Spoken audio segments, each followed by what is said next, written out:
ang dumadaan sa bibig ng mga anak. Ay! Sa baba ang lalim. Lalim ba yan? Nalalim din. Nalulula nga ako, Daddy. Ganda ng bundok sa part na ito. Yung papunta mismo ng Sagada. Sobra.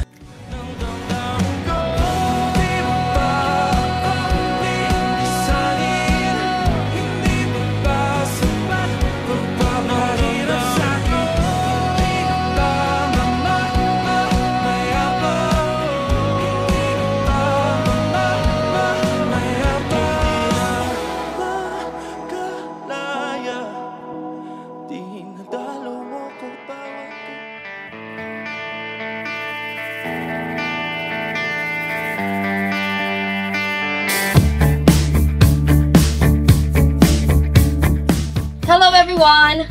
It's another day. At exactly 10 a.m., we left the Lake Tabeo and decided to do some side tripping going to Sagada.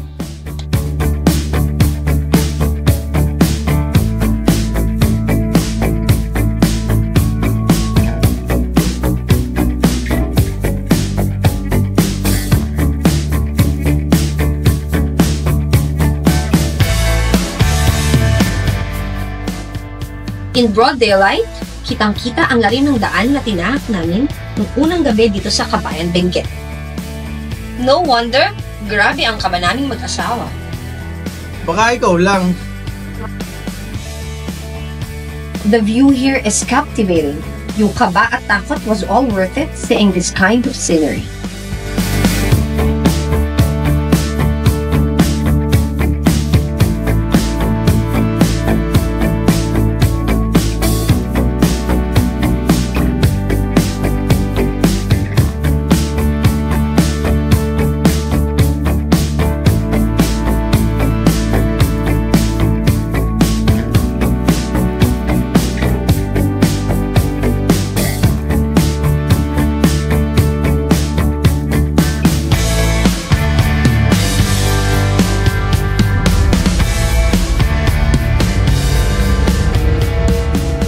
Habang pababa kami, ay nakita namin ang view sa harap and we pulled over for a while to take a drone shot.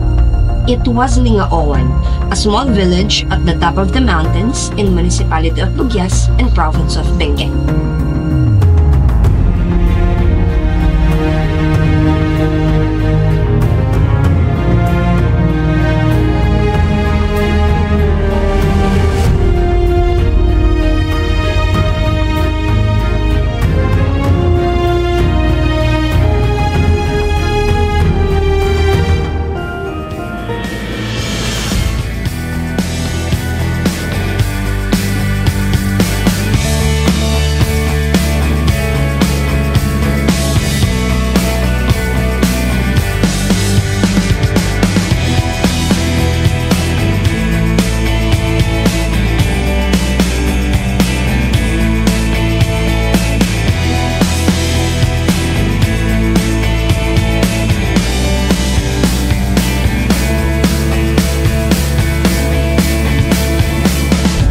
Going to Sagada is a 3 to 4 hours drive.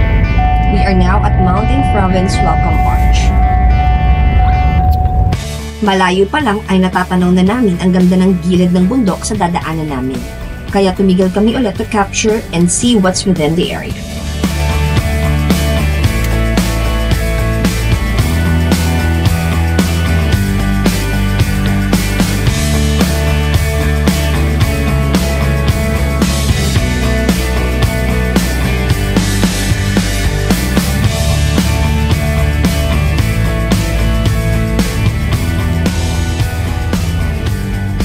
Dito makikita nyo guys kung gaano kaangas yung gilid ng bundok.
Hilig sa manok. Wala, bahay pala yun.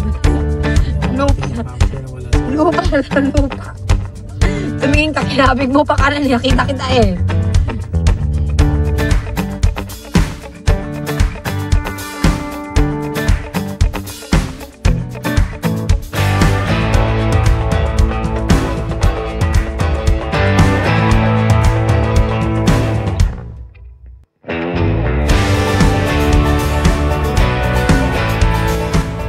After ng daan na puro bangin, sa wakas nakababa na kami.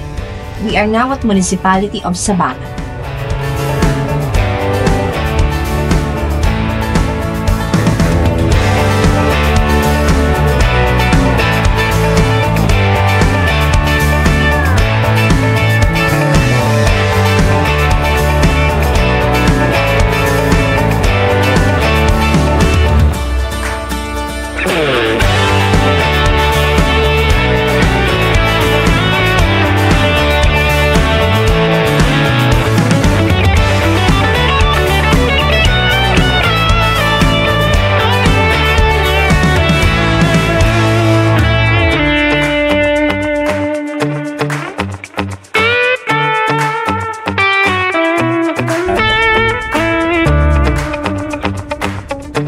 So, dito na tayo. Pagkanan. Ayun, Sagada, Besa, Bundok. Bundok, sa kakanan.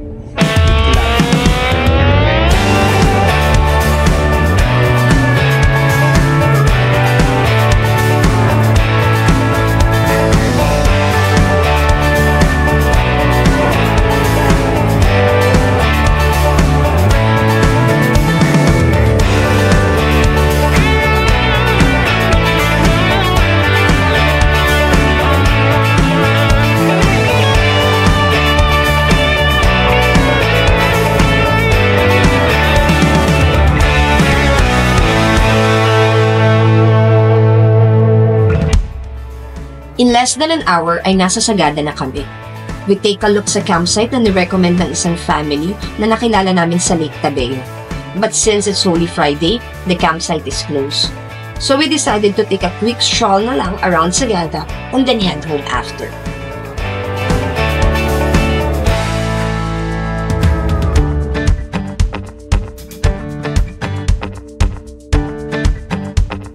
If you have plans to visit Sagada, here are the places you can try. St. Mary's Episcopal Church, Ganduyan Museum, Sagada Wedding Souvenir Store, Sagada Patrick Gift Shop, Danong Lake, Sumaging Cave, Marlboro Hills, Bomodok Falls, Blue Soil Hills, Batad Rice Terraces, at ang sikat na pinupuntahan sa Echo Valley, ang Hanging Coffins of Sagada.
It's the end of our Sagada trip. Thank you for watching. Goodbye, everyone.